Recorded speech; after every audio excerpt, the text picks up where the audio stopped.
Dyson blowout look that lasts all day. I start with the Dyson blow dry setting and I dry my hair to about 80%. Then I go on my Kerastase overnight treatment and hair serum. I mix them together and apply it to my ends of my hair. Next, I'm going in with the Moroccan oil heat protectant. I spray that everywhere. For my Dyson, I go in with the larger curling barrel. This one works better for long hair. I start by brushing out my hair, making sure that there's no tangles. Next, I'm sectioning out my hair. I'm going to pin up or clip up the top part and leave the bottom part out.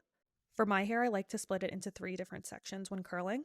One of the only ways I can get my Dyson curls to stay all day is by applying mousse to my hair. I also apply hairspray. I do this each time I section out my hair. I'm going to brush one last time. Since I'm going for a blowout look, I'm going to curl away from my face. I take small sections of my hair.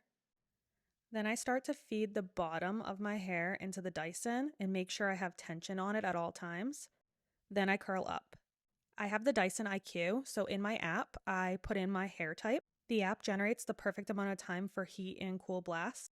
Another hack to getting your curls to stay is by clipping them. Having the cool blast setting and clipping your hair allows your curls to properly cool before letting them down. One of the easiest ways that I clip my curls is by running the pin up the Dyson barrel.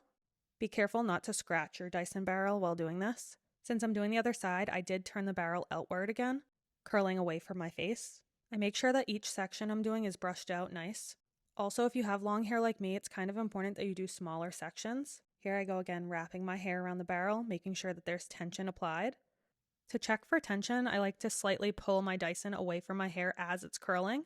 I've also found that tucking my hair between my pointer finger and my thumb and feeding the ends of my hair onto the Dyson barrel helps me wrap it nicer. Next, I'm going to be pulling down my middle section of hair. I'm going to brush it out and clip up the top section so it's out of my way. Again, I'm going to apply mousse and hairspray to make sure that my curls stay all day. I'm making sure to get every portion of my hair. Now for the curling. Again, I'm curling away from my face.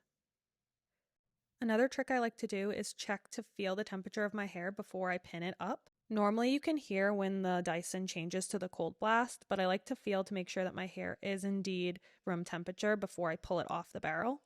This is a real trust the process moment. You're going to look a little crazy. Now that all my hair is curled and cooled, I'm pulling out the pins. Then I'm going to go in with my Dyson wide tooth comb and brush out my curls. This comb has flexible bristles. Finally, your Dyson blowout is complete. I love curling my hair this way because it gives it volume.